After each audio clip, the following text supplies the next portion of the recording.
Good morning. আজ bit ভাজা কাটে দিচ্ছে।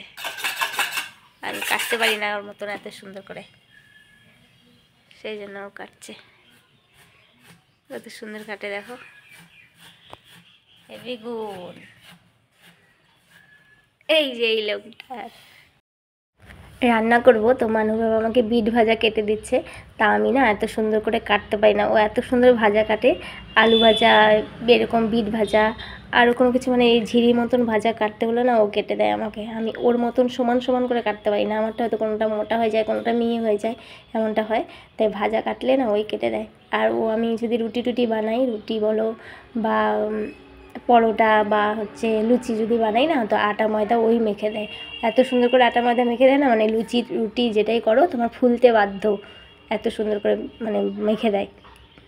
তা আমি, ও ডিউটি যাবে সকালবেলা, তা আজকে তো রবিবার, মানে এটা রবিবার দিনের ভিডিও আর কি, তো সেটাই শেয়ার করছি তোমাদের সাথে। তো ডিউটি যাবে, তো সেই জন্য আমি সকাল সকাল মানে বাসি কাজ সেরে রান্না করতে চলে এসেছি।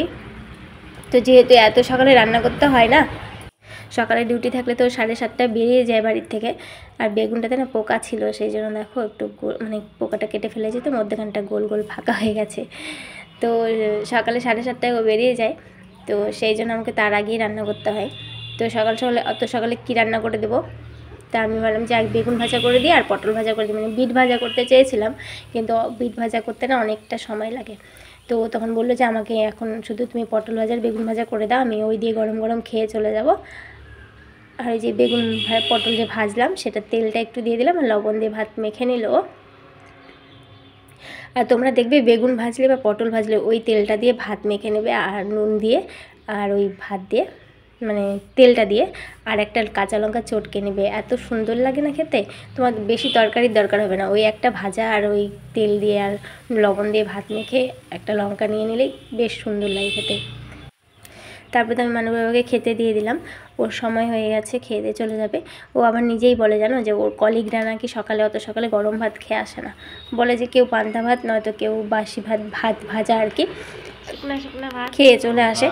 কিন্তু ওকে আমি গরম ভাত করে দিই, প্রায় 2-1 দিন হয়তো হবে বাসি ভাত যদি থাকে, পান্তা বা বাসি ভাত ভাজা করে দিই মাঝে সাঝে, সেটা নয়তো বেশিরভাগ দিন সকালে বিকালে আমি কিন্তু ওকে রান্না করেই খাইয়েই পাঠাই।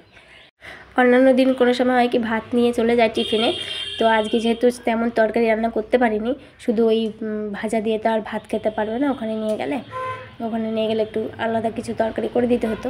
তো যেহেতু ভাজা ভাত করলাম আর কি, ভাজা বলতে হচ্ছে বেগুন ভাজা আর পটল ভাজার কথা বলছি, তো ভাজা আর ভাত করলাম খালি, তো সেই জন্য না ও খেয়ে গেল, নিয়ে গেল না। তো তারপরে মানু চলে এসছে, পড়তে গেছিলো, পড়ে চলে আসলো। তো আমি ভাবলাম যে খেয়ে নিই আগে, আর আমারও না আজকে সকাল সকাল খুব খিদে পেয়ে গেছে, তাই ভাবলাম যে আগে খেয়ে নিই তারপরে কাজ করব, যেহেতু রবিবার আজকে অনেক কাজ আছে আমার। তো তোমরা সাথে থেকো, দেখতে থাকবে কী করছি আমি। তো আমরাও ওই ভাত নিলাম, তো আজকে বাটিতেই নিয়েছি। মানু আবার বলছে যে বাটির মধ্যে কেউ ভাত খায়, পান্তা ভাত হলে না তা হতো, গরম ভাত কেউ বাটির মধ্যে খায়। তো আমি বাটির মধ্যে ওই যে সবজিগুলো কেটে কেটে ধুয়েছিলাম না, তো আমি ভাবলাম যে ওটাতেই ধুয়ে খেয়ে নিই, মাজতে তো হবেই, এমনি রাখতে ইচ্ছে করে না। তার ভাবলাম কি আজকে এই বারান্দাটা পরিষ্কার করব, সামনে পয়লা বৈশাখ চলে আসছে না, তা আস্তে আস্তে ঘর বাড়িগুলো পরিষ্কার করতে হবে। একদিনে তো সম্ভব হয়ে ওঠে না, পুরো বাড়ি একদিনে পরিষ্কার করা সম্ভব হয় না। তাই ভাবলাম যে বারান্দাটা পরিষ্কার করে নিই, বারান্দার পর্দাগুলো অনেক দিন হয়ে গেল কাচাও হয় না, তো আজকে বারান্দার পর্দাগুলো কেচে দেবো। আর বারান্দার এগুলো তো প্রায় আমি প্রতি রবিবারেই মুছি, তো তোমাদের সাথে শেয়ার করি না, তো আজকে ভাবলাম শেয়ার করি। তো প্রতি রবিবারই আমি এরকম করে মুছি, পর্দাটা আর প্রতি রবিবারে পাল্টাই না, হয়তো মাসে একবার পর্দাগুলো পাল্টে দিই। তো তারপরে দেখো না এই গাছগুলো এত ধুলো ধুলো হয়ে যায়, কি বলবো, আর এত রাস্তার ধারে একদম বাড়ি না, আর গাড়ি যায় সবসময় ধুলো উড়ে উড়ে চলে আসে। তো অন্যান্য সময় না আমি গাছগুলোকে বাইরে নিয়ে গিয়ে ধুয়ে দিই, মানে স্নান করিয়ে দিই ওদেরকে আমি। কিন্তু দেখো অ্যালোভেরার গাছগুলো না অনেকটা বড় বড় হয়ে গেছে, আমি যদি এখন বাইরে নিয়ে যেতে যাই হয়তো বা ডালগুলো ভেঙে যেতে পারে, সেই জন্য না মুছে মুছেই দিলাম। তার টবগুলোও মুছে দিচ্ছি ভালো করে, এত ধুলো হয় কি আর বলি। তো মুছে দিই, তো অন্যান্য সময় ভিজা কাপড় দিয়ে মুছে দিই, তো আজকে একটু শুকনো কাপড় দিয়ে মুছে দিলাম। আর এই গাছটা না, এটা বেশ সুন্দর একটা গাছ ছিল, পাতাগুলো অনেকটা এই কলা পাতার মতন ছিল, তো কিন্তু গাছটার পাতাগুলো সব ঝরে গেছে। এখন বুঝে পাচ্ছি না গাছটা মরে যাবে না বাঁচবে, তাই দেখছিলাম আবার যে গোড়াটা শক্ত আছে কিনা। গোড়াটা আবার শক্ত আছে, আবার সাইড দিয়ে একটু মনে হচ্ছে বেরোবে পাতা, সেই জন্য ভাবলাম রেখেই দিলাম, তুলে ফেললাম না, দেখি হয় কিনা। যদি বেশি দিন হয়ে যায় তখন তুলে ফেলে অন্য গাছ লাগাতে হবে। তো একটু গাছগুলোতে জলও দিয়ে দিলাম। আর দেখো না, অ্যালোভেরার গাছটা ওই গ্রিলের ফাঁক দিয়ে বাইরেই চলে গেছে ও। আর এত মোটা মোটা পাতাগুলো হয়েছে না, আমি সমস্ত গ্রিল টিল মুছে নিলাম পরিষ্কার করে। তো দুপুরবেলা না একটু ডাল সেদ্ধ করবো আর কি। ডাল আমাদের খেতে চায় না, তো ডাল সেদ্ধটা আবার খাবে, তো ডাল সেদ্ধ করে নেব। আর আজকে না মানে বাপের বাড়ি যাব, একটু রায়গঞ্জ যাবো। মানু বলছিল যে মা সামনে পয়লা বৈশাখ আসছে, তো জামা কাপড় কিছু কিনে দেবে না। তাই আমি বলছিলাম যে দেবো, তো দেরি আছে, যাবো পরে। বলে যে আমার পরীক্ষা আছে 12 তারিখ অবধি, তখন গেলে তো একদম ঝাড়া ঝুড়া সব পাবো, কিছু পাবো না ভালো মতন কিছু। তো বলে যে পরীক্ষার আগেই যাই। তা আমি যে গেলে তোর আজকেই যেতে হবে, মানে আজকে আর কালকে, মানে রবিবার আর সোমবার দিন আমার ছুটি আছে। সোমবার যেহেতু ঈদ আছে, আর রবিবার দিন তো এমনিতেই ছুটি থাকে। তা আমি যে আজকালের মধ্যেই যেতে হবে, গিয়ে আবার কালকে চলে আসতে হবে। তো বলছে ঠিক আছে, ওরও তো পরীক্ষা 3 তারিখ থেকে নাকি বলছে। তো আমি না এই জুতোর র্যাকটা পরিষ্কার করতে গেলাম, এই টোপলাটার মধ্যে দেখি সমস্ত বীজ রেখেছে, ভেতর দেখে অনেক ধুলো ধুলো নোংরা হয়ে আছে। মানে জুতোগুলো পরে এসে না আমার বাইরে ঝেড়ে যে ভেতরে রাখবে তা করে না, ওই ধুলোবালি সবই ভেতরে রেখে দেয়। আর ওই ধুলোবালি, জুতোর ধুলোবালিগুলো ঝরে ঝরে না ভেতরটা ধুলো ধুলো হয়ে গেছে পুরো। সেই জন্য আজকে ভাবলাম যে সম্পূর্ণ জুতোগুলোকে বের করে ভালো করে ভেতরটা পরিষ্কার করে এই জুতোগুলোকে না এই প্লাস্টিকের ভেতরে ভরে ভরে তারপরে বেঁধে বেঁধে রেখে দেবো, যাতে ওই ধুলোগুলো না পড়ে আমার ওই র্যাকটার মধ্যে। আর এই পাশটাতে পরিষ্কার করতে গেলাম, দেখো ভেতরে দেখি দুটো টিকটিকির ডিম। এখন টিকটিকি ঢুকলো কোন দিকে দিয়ে সেটাই আমি বুঝে পেলাম না। গেট তো সবসময় লাগানো থাকে, হয়তো বা কোনো সময় দরজা একটু হয়তো ফাঁকা ছিল, সেই ফাঁক দিয়ে ঢুকে পড়েছে হয়তো টিকটিকি। তো ডিম দুটো বের করে দিলাম, বাইরে কোথাও রেখে দেবো। তো তারপরে সমস্ত জুতোগুলোকে ক্যারিতে ভরে রেখে দিলাম এবার সুন্দর করে। তারপরে এখন না এই বিছানার চাদর টাদর এগুলো কিছু চেঞ্জ করব না, কেননা সামনের সপ্তাহে মনে হয় মঙ্গলবারে হয়তো হবে পয়লা বৈশাখ। তো তার আগে রবিবার দিন তো আমি একটা ছুটি পাবো, তো সেই দিনটাতে আমি এই বিছানার চাদর টাদর সব চেঞ্জ করে অন্য কোনো চাদর পেতে দেবো। তাই আজকে এগুলোই ঝেড়ে ঝেড়ে আবার পেতে দিচ্ছি।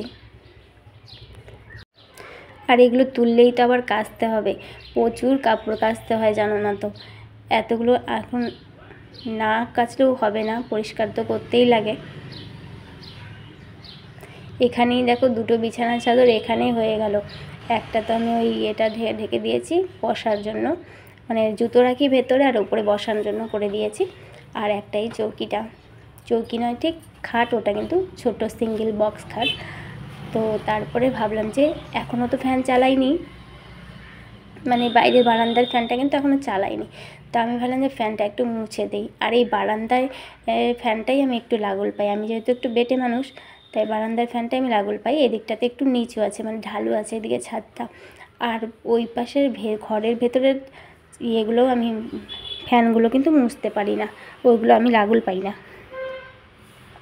ওগুলো মানুর বাবা কোনো সময় মুছে দেয়। আর আমি এটা মুছে নিলাম, কেননা গরম পড়ে গেছে, ফ্যান চালাতেও হবে। আর এখন যেহেতু গরমের দিন চলে আসলো না, তো আমাদের প্রায় বেশিরভাগ সময়টাই এই বারান্দার মধ্যে কাটবে, কখনো নিচে শুয়ে, কখনো এই বিছানায় শুয়ে। আর এই জানলা দিয়ে না খুব সুন্দর হাওয়া আসে। গরমের দিন তুমি এখানে শুয়ে থাকবে দিব্যি, ফ্যান ছাড়াও থাকতে পারবে, এত সুন্দর লাগে।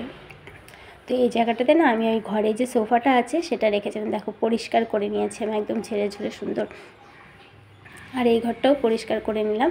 এই যে সোফাটা যা আছে এটা আমি বারান্দায় দিয়েছিলাম আগে, কিন্তু এই সোফাটা একটু চওড়া মতন না, তো বারান্দাতে দেওয়াতে না বারান্দায় জায়গাটা একটু কমে গেছিলো, মানে খুব কম জায়গা হয়ে যাচ্ছিলো, নিচে শোয়ার মতন জায়গা ছিল না, অল্পটুকু ছিল আর কি। তো তার জন্য সোফাটাকে ঘরে দিয়ে, আর ওই জায়গাটাতে জুতো রাখার জন্য আমি অনেক দিন থেকে বলছিলাম যে জুতো রাখার একটা র্যাক বানাতে হবে।